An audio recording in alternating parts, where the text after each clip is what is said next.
Hello বন্ধুরা, শুভ সন্ধ্যা। কেমন যেন ওয়েদারটা গোমট হয়ে রয়েছে। বৃষ্টি তো নয়, মনে হচ্ছে যেন কেউ পিচকিরি দিয়ে জল দিচ্ছে। যাই হোক, আজ তাড়াতাড়ি কাজ সেরে 8টার সময় টিভির সামনে বসে যেও খেলা দেখার জন্য। আমি তো বসবই বরাবরের মতোই।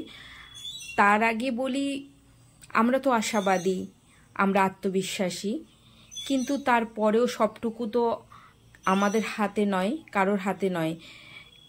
যারা বা যিনি খেলবেন নিশ্চয়ই তার সবটুকু দিয়েই খেলবেন। তারপরেও অনেক সময় খেলায় হার জিত থাকেই, তাই মনটাকে শক্ত করো।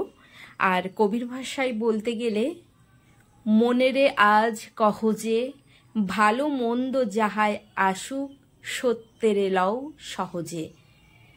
খারাপ ভালো যেটাই আসবে আমরা সেটাকেই অ্যাকসেপ্ট করব। তো যাই হোক, একটু জ্ঞান দিয়ে দিলাম। এই সকালবেলায় বাজারে গিয়ে বাজার করে নিয়ে এসেছি, আর এসেই আগে আমি রান্না করে নিলাম। কি মাছ বলো তো এটা? অনেকেই খাও না, আবার অনেকে খুব পছন্দ করো, মানে চিপ অ্যান্ড বেস্ট। যদিও এখন আর খুব চিপ নয় এই মাছটাও, তবে মাছটার গুণাগুণ কিন্তু অনেক। কি মাছ এটা? এটা হচ্ছে লোটে মাছ, আর আমি লোটে মাছ ঝুরি করছি।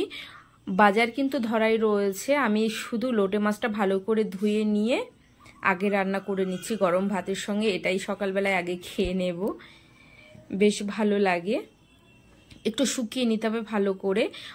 যারা গোটা গোটা রান্না করে, আমি কখনো ওভাবে রান্না করিনি আর খেতেও পারি না। যাই হোক, রান্না হয়ে গেছে। তারপরে আমি দেখো এখন বিকেলে পৌঁছে গেছি, বিকেল নয় সন্ধে। পৃথ্বীকে নিয়ে বাইরে গিয়েছিলাম, আর আসার পথে কিনে নিয়ে এসেছি এই তো আলু কাবলি। তবে পৃথ্বীকে বলছিলাম যে আলু কাবলিতে আর একটু লঙ্কা দিলে খেতে মজা হতো। পৃথ্বী আবার লঙ্কা খুব খেতে পারে না।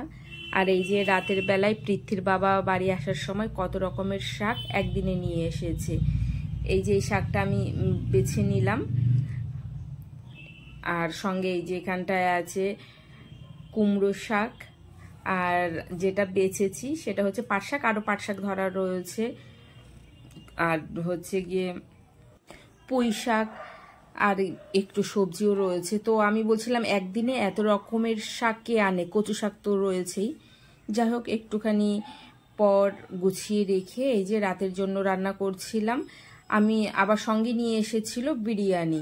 আমি তো জানতাম না বিরিয়ানি নিয়ে আসবে, তো আমি রাতের জন্য সমস্তটা জোগাড় করে রেখেছিলাম কি রান্না করব। শেষে সেটা আমি ফ্রিজে রেখে দিয়েছি, আর রাতে রান্না করিনি, বিরিয়ানি খেয়ে নিয়েছিলাম। এটা হচ্ছে প্রতিমা বিরিয়ানি, রানাঘাটেরই। তো এই ছিল আমার আজকের ছোট্ট ব্লগ। কথা হবে পরে।